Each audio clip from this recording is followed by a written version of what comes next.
24 big break. TP. വധക്കേസ് ഗൂഢാലോചനയിൽ പുനരന്വേഷണം ആവശ്യപ്പെട്ടിട്ടില്ലെന്ന് കെ രമ എം.എൽ.എ 24നോട് പുനരന്വേഷണം ആവശ്യപ്പെട്ടെന്ന വാർത്ത വസ്തുതാവിരുദ്ധമാണ്. ഈ ആവശ്യമുന്നയിച്ച് താൻ ആഭ്യന്തരമന്ത്രിയെ സമീപിച്ചിട്ടില്ലെന്നും കെ രമ 24നോട് പറഞ്ഞു. പുനരന്വേഷണം നടത്തണം എന്നാവശ്യപ്പെട്ടുകൊണ്ട് കെ രമ ആവശ്യപ്പെട്ടു എന്ന് പറഞ്ഞുകൊണ്ടാണ് ഇങ്ങനെ പോയിക്കൊണ്ടിരിക്കുന്നത്. അങ്ങനെ എന്തെങ്കിലും ഉണ്ടോ? ഞാനൊന്നും പറഞ്ഞിട്ടേ ഇല്ല. അങ്ങനെ ഇല്ല, വാസ്തവവിരുദ്ധാണല്ലേ? എസ് വിനേഷ് കുമാർ ചേരുകയാണ് വിവരങ്ങൾ നൽകാൻ. വിനേഷ്, ഒരു മാധ്യമം നൽകിയ വാർത്തയായിരുന്നു, പക്ഷെ അതിനെതിരെ അതിരൂക്ഷമായ ഭാഷയിൽ പൊട്ടിത്തെറിച്ചുകൊണ്ടാണ് കെ രമ എം.എൽ.എയുടെ പ്രതികരണം. അങ്ങനെ ഒരു അന്വേഷണത്തെക്കുറിച്ച് നിലവിൽ ആലോചിച്ചിട്ട് പോലും ഇല്ല എന്നുള്ളതാണ് അവർ പറയുന്നത്, അല്ലേ? തീർച്ചയായും കെ രമ എം.എൽ.എ പോലുള്ള ഒരാളുടെ പേരിലാണ് ഇത്തരത്തിലൊരു വ്യാജ വാർത്ത വന്നത് എന്നുള്ളത് വളരെ ഗൗരവമായി കാണേണ്ട ഒരു വിഷയം തന്നെയാണ്. കാരണം കെ രമ അറിഞ്ഞിട്ട് പോലുമില്ല ഇങ്ങനൊരു വിഷയം എന്നുള്ളതാണ് എടുത്തു പറയേണ്ടത്. കാരണം ഈ വാർത്ത അറിഞ്ഞതും നമ്മൾ കെ രമയെ ഫോണിൽ ബന്ധപ്പെട്ടിരുന്നു. കെ രമ ഇങ്ങനൊരു സംഭവത്തെക്കുറിച്ച് അറിയില്ല, താൻ ആഭ്യന്തരമന്ത്രിയുടെ ഓഫീസുമായി ബന്ധപ്പെട്ടു എന്നാണ് പറയുന്നത്. താൻ അത്തരത്തിൽ ആഭ്യന്തരമന്ത്രിയുടെ ഓഫീസുമായി ബന്ധപ്പെടുകയോ ആഭ്യന്തരമന്ത്രിയുമായോ അല്ലെങ്കിൽ മറ്റാരെങ്കിലും ആഭ്യന്തര സെക്രട്ടറിയുമായോ ആരുമായോ ഒരു കൂടിക്കാഴ്ചയോ ഒന്നും തന്നെ ഉണ്ടായിട്ടില്ല എന്നവർ തീർത്തു പറയുന്നുണ്ട്. അതിനുശേഷം നമ്മൾ RMP നേതാവായ N വേണുവിനെ ഫോണിൽ ബന്ധപ്പെട്ടിരുന്നു. അദ്ദേഹം ഇങ്ങനൊരു സംഭവം പോലും അറിഞ്ഞിട്ടില്ല എന്നാണ് നമ്മോട് പറഞ്ഞത്. വീണ്ടും നമ്മൾ കെ രമയെ വിളിക്കുന്നു. അങ്ങനെ ഏതെങ്കിലും തരത്തിലൊരു ഇടപെടൽ ഉണ്ടായിട്ടുണ്ടോ എന്ന് ചോദിച്ചപ്പോഴാണ് അവർ പൊട്ടിത്തെറിക്കുന്ന പോലെയാണ് പറഞ്ഞത്. അങ്ങനെ ഉണ്ടായിട്ടില്ല, ഇത് വാർത്ത കൊടുത്ത ആളെ ഞാനൊന്ന് വിളിക്കട്ടെ എന്ന് പറഞ്ഞുകൊണ്ടാണ്. ഈ വാർത്ത കൊടുത്ത റിപ്പോർട്ടർ ചാനലിലെ പ്രതിനിധി അവരെ വിളിച്ച് അന്വേഷിച്ചിരുന്നു. അങ്ങനെയൊന്നും ഇല്ല എന്ന് അവർ മറുപടിയും നൽകിയതാണ്. തുടർന്നാണ് ഇങ്ങനെ ഒരു അജണ്ടയുടെ ഭാഗമായിട്ടായിരിക്കണം ഒരു പക്ഷേ ഇങ്ങനൊരു വാർത്ത ചെയ്തിട്ടുണ്ടാവുക എന്നുള്ളൊരു സംശയം ബലപ്പെടുന്നുണ്ട്. കാരണം മറ്റൊരു മാധ്യമങ്ങൾക്ക് ആർക്കും തന്നെ ഇങ്ങനൊരു സ്ഥിരീകരണമില്ല, ഇങ്ങനൊരു വിവരം ലഭിച്ചതായും അറിയില്ല.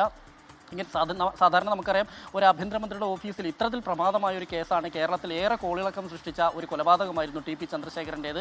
ഇങ്ങനൊരു സംഭവം വരികയാണെങ്കിൽ സ്വാഭാവികമായും അറിയും. നമ്മൾ ഇതുമായി ബന്ധപ്പെട്ടുകൊണ്ട് ആഭ്യന്തരമന്ത്രിയുടെ ഓഫീസുമായി ബന്ധപ്പെടാൻ ശ്രമിച്ചിട്ട് അവിടെയും ഇത്തരത്തിലൊരു സ്ഥിരീകരണമില്ല. ഇങ്ങനെ കെ രമ ഈ പുനരന്വേഷണം ആവശ്യപ്പെട്ടുകൊണ്ട്, അതായത് ഗൂഢാലോചന കേസ് ഇപ്പോഴും ഹൈക്കോടതിയിലാണുള്ളത്. ഗൂഢാലോചന കേസുമായി ബന്ധപ്പെട്ടുകൊണ്ട് നിരവധി പേരെ കീഴ്ക്കോടതി വെറുതെ വിട്ടപ്പോൾ അതിൽ പല ആളുകളെയും ഹൈക്കോടതി കുറ്റക്കാരാണെന്ന് കണ്ടെത്തിയത് നമ്മൾ അറിഞ്ഞതാണ്. 2012 ഈ ടി.പി. ചന്ദ്രശേഖരൻ കൊല്ലപ്പെടുന്നത്. അതിൻ്റെ പ്രതികളെല്ലാം തന്നെ ഏറെക്കുറെ വലയിലായി കഴിഞ്ഞതുമാണ്. പക്ഷേ അതിലെ ഗൂഢാലോചനയിൽ ഇപ്പോഴും പല ആളുകളുടെയും പേരുണ്ട്. നമുക്കറിയാം, മുൻ CPM ജില്ലാ സെക്രട്ടറി, കോഴിക്കോട് ജില്ലാ സെക്രട്ടറി ആയിരുന്ന P. മോഹൻ ഉൾപ്പെടെയുള്ള ആളുകളെ കീഴ്ക്കോടതി വെറുതെ വിട്ടിരുന്നു. അതായത് കോഴിക്കോട് മാറാട് കോടതിയിലായിരുന്നു കേസുണ്ടായിരുന്നു. മാറാട് പ്രത്യേക കോടതി വെറുതെ വിട്ടതാണ്. ഇതിനെ ചോദ്യം ചെയ്തുകൊണ്ട് കെ രമ ഹൈക്കോടതിയെ സമീപിച്ചത് നമ്മൾ കണ്ടതാണ്. ഹൈക്കോടതിയും ഈ P. മോഹൻ ഉൾപ്പെടെയുള്ള 1-2 ആളുകൾ ഇതിൽ പ്രതി ചേർക്കപ്പെട്ടെങ്കിലും P. മോഹൻ ഉൾപ്പെടെയുള്ള ആളുകളെ ഈ കേസിൽ നിന്ന് ഒഴിവാക്കിയതാണ്. ഇനി രമയ്ക്ക് മുമ്പിലുള്ളത് സുപ്രീം കോടതിയാണ്.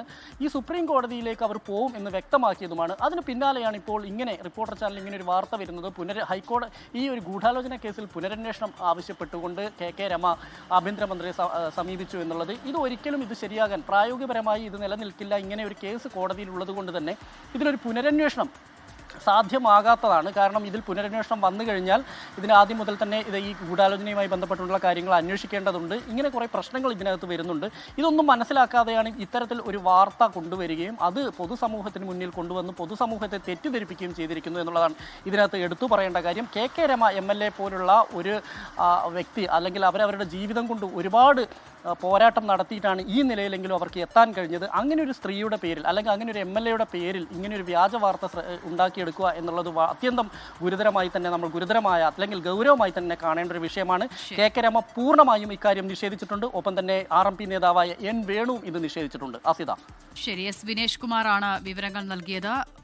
ഈ ഗൂഢാലോചനയുമായി ബന്ധപ്പെട്ട അന്വേഷണം ആവശ്യപ്പെട്ടു എന്നുള്ള വാർത്ത അടിസ്ഥാനരഹിതമെന്ന് സ്ഥിരീകരിക്കുന്നു കെ രമ എം.എൽ.എ തന്നെ.